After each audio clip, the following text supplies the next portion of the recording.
Hello there. Whoops. Should I bring the mic in? Hello. So, I think it's time that we talk about outages, right? So, we're going to talk about 5 really simple tips to help survive any tech outage, right? So, we're talking about like power cuts, internet failures, software outages. This video's got you covered for all these kinds of things. So, we can be prepared and not panicked. Let's get started.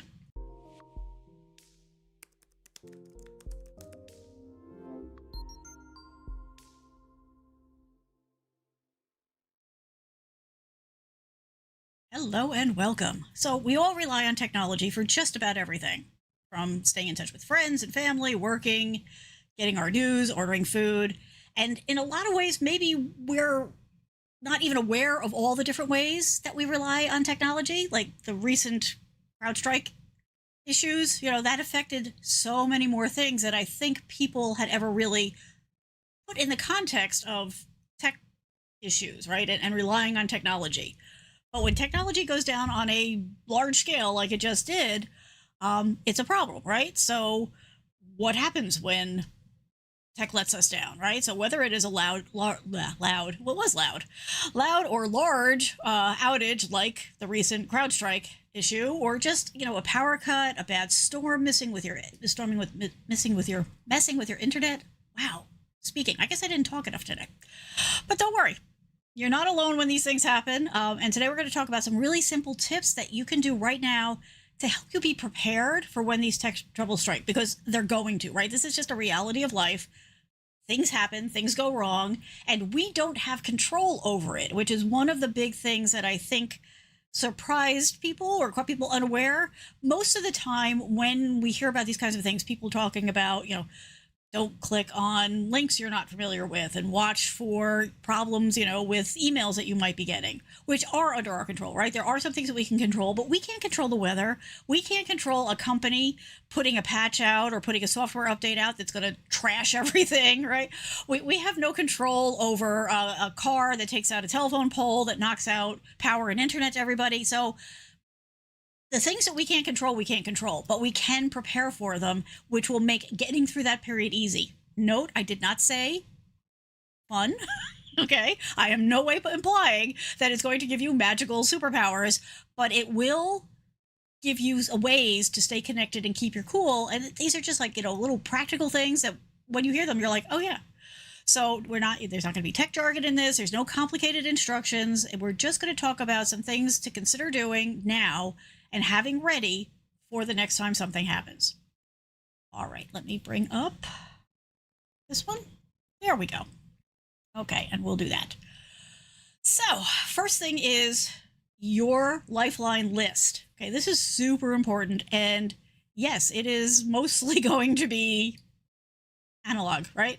So grab a pen and paper, go old school for this one, and write down the most important phone numbers that you might need, right? For example, if your phone isn't working or if services are down. So for example, a lot of times people are used to relying on things like, 911 here in the US, it's other emergency numbers elsewhere.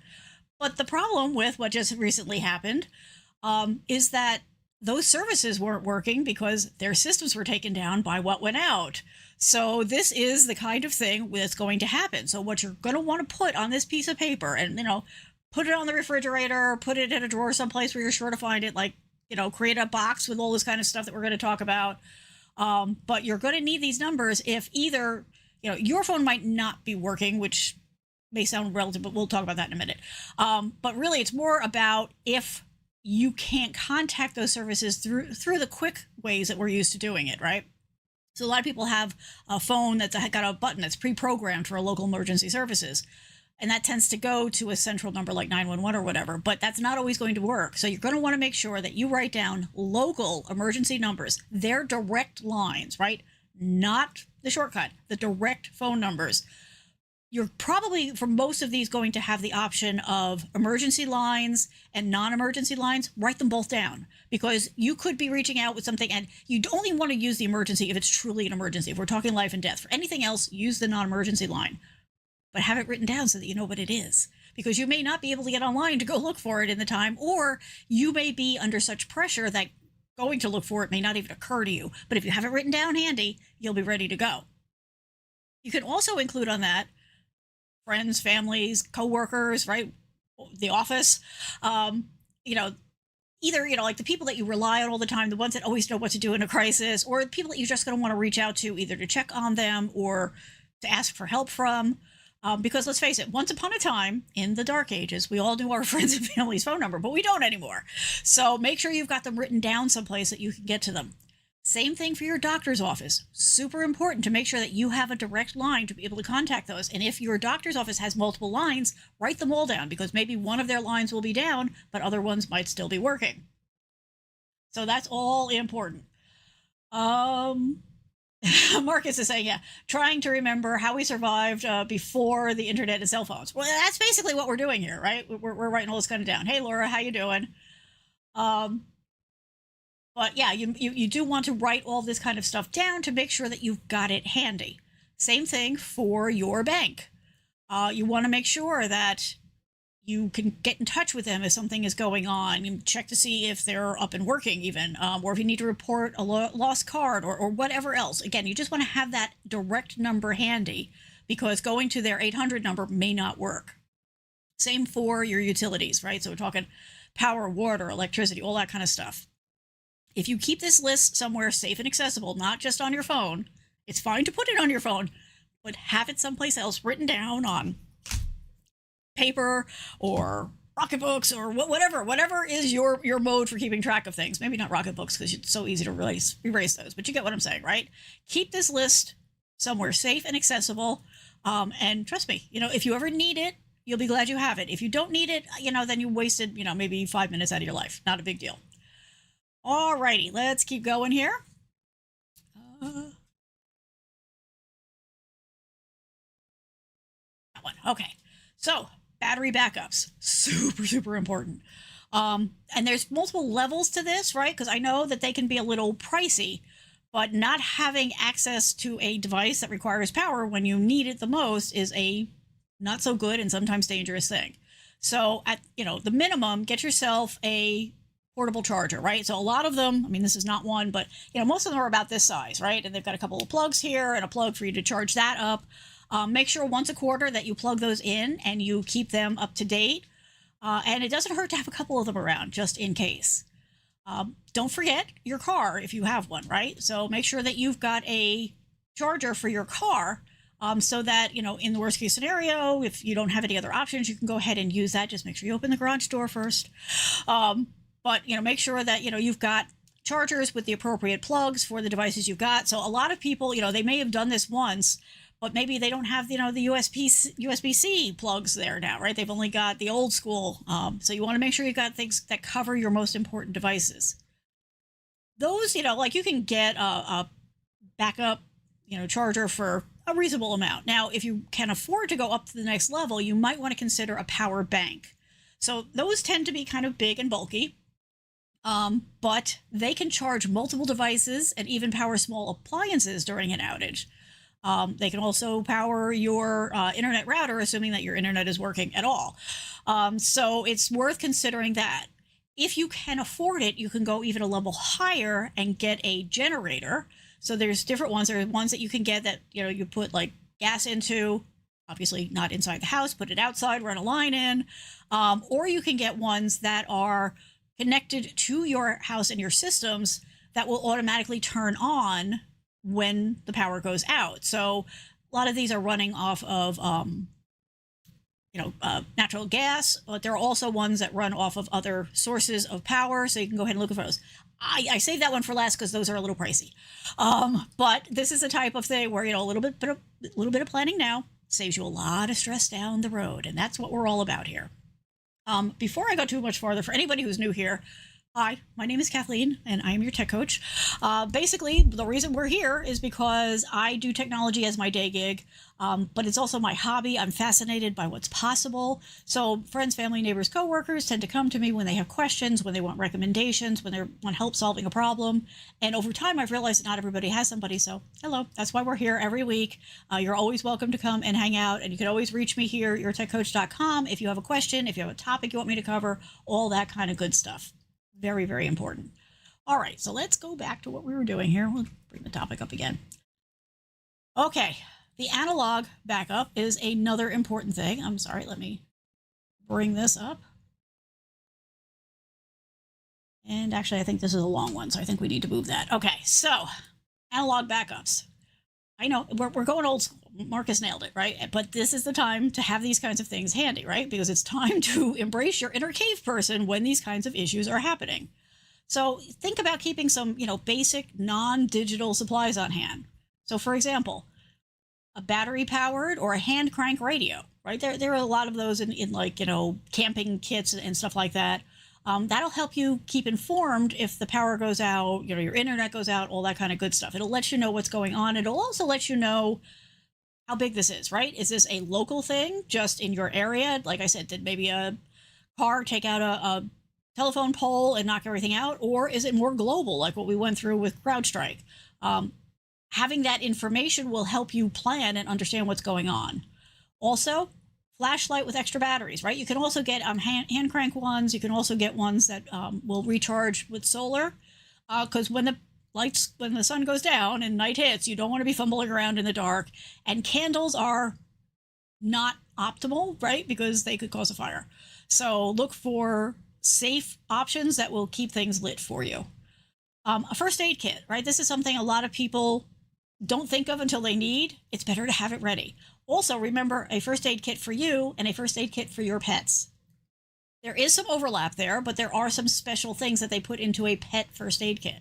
So make sure it's there. Check it once a year. Make sure that everything is up to date, hasn't expired. Nobody's like borrowed something out of it that, didn't get replaced.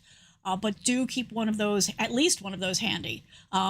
Personally, I keep two. I keep one in the house and one in the car, just in case. And human and pet. Cash. Always keep some cash around. I know that sounds very old school, and a lot of people are just used to tapping with their phone or their watch or whatever. But if the ATMs won't work, if the systems are down, then none of those electronic options are going to work, and you're going to need stuff, whether it's food, power for your car, medications, what have you. Make sure that you've got some cash on hand. I'm not saying keep, hundreds of thousands of dollars around. I don't know anybody who can afford to do that.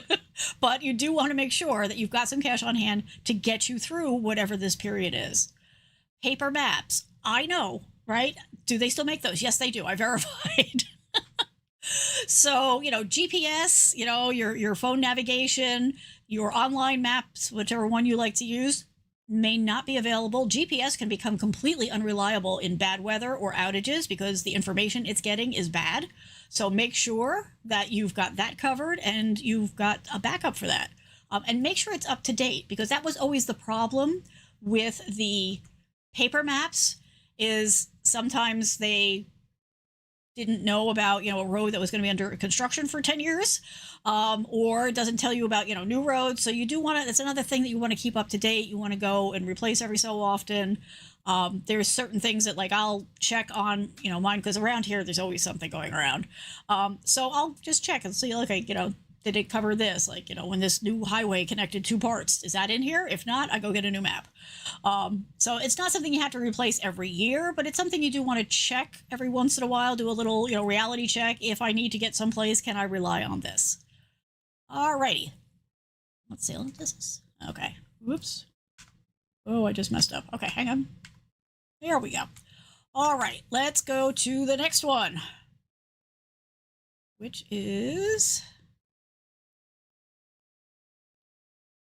Nope, not that one.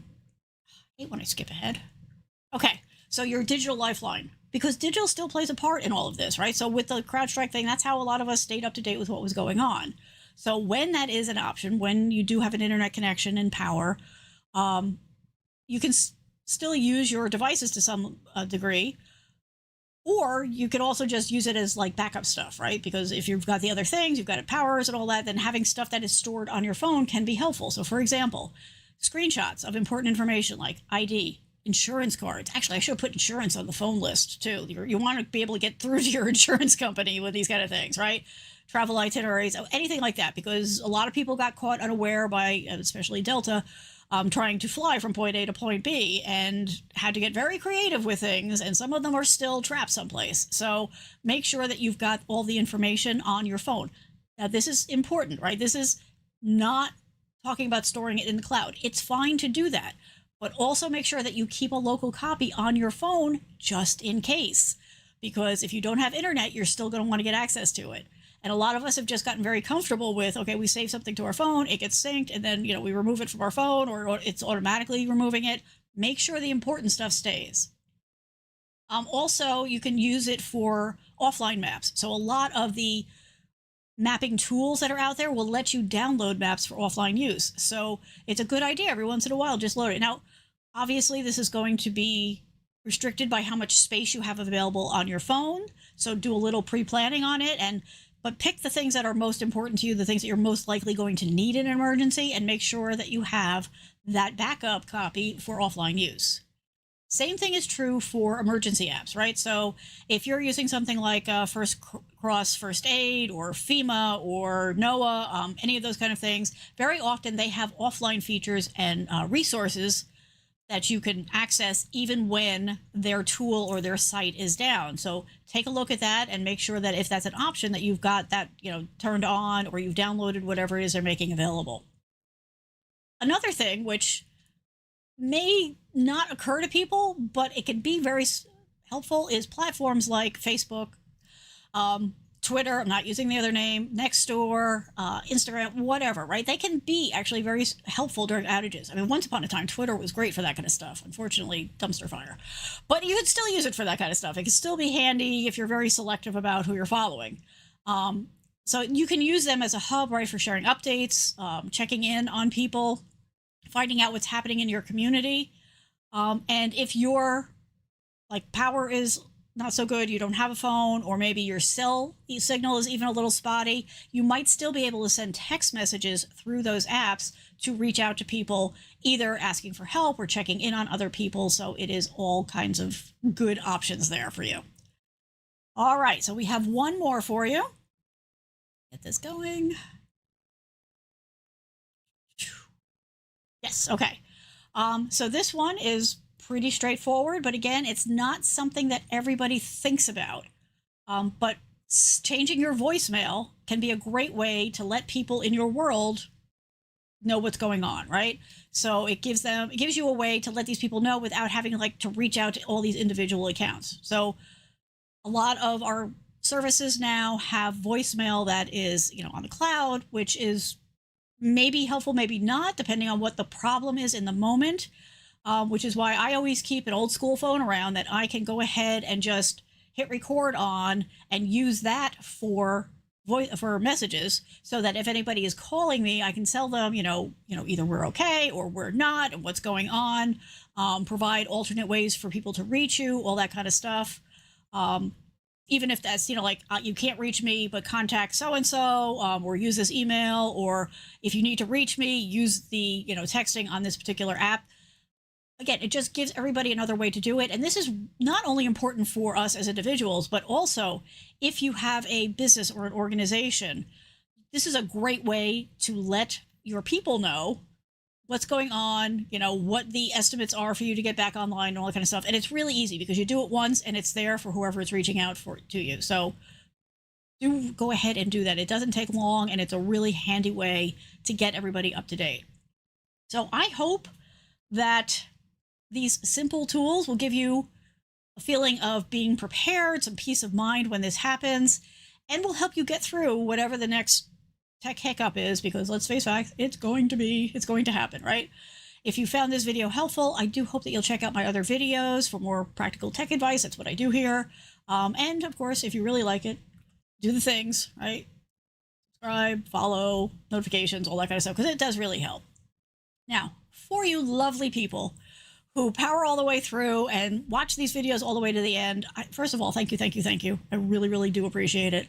But as always, I have bonus tips for you, because I appreciate the fact that you're doing this. So the first part of the bonus tip, this is really like one bonus tip with parts to it, is the human connection, right? So when your technology fails, your neighbors are going to be your greatest asset.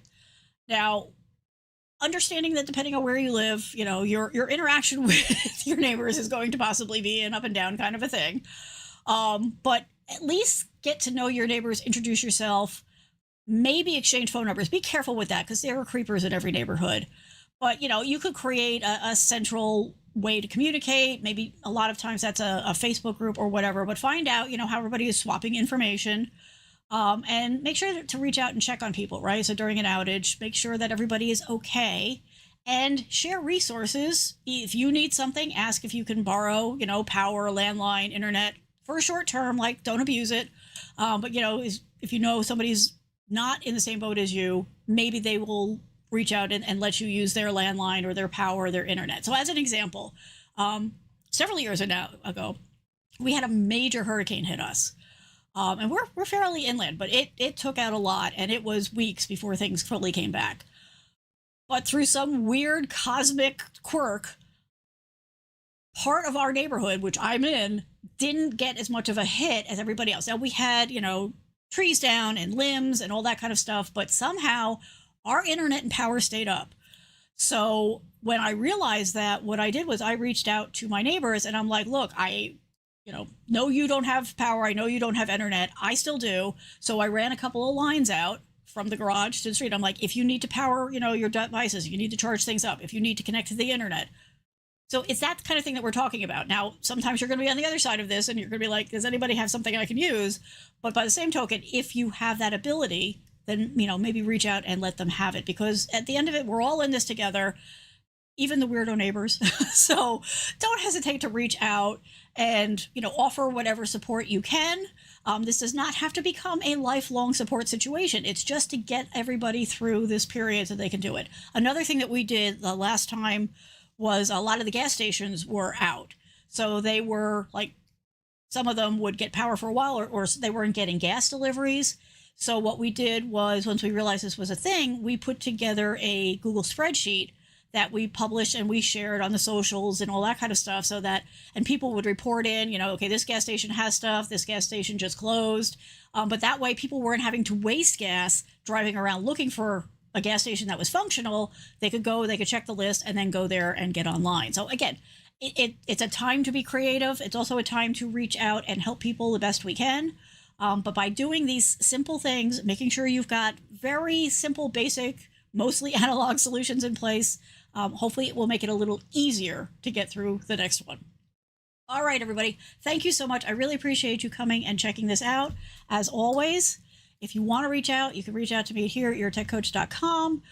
If you have a topic you want me to cover, if you need more information about something, please, please, please don't hesitate. And if you need one-on-one consulting, I do that too, so you can go and schedule an appointment here. All right, everybody, stay safe.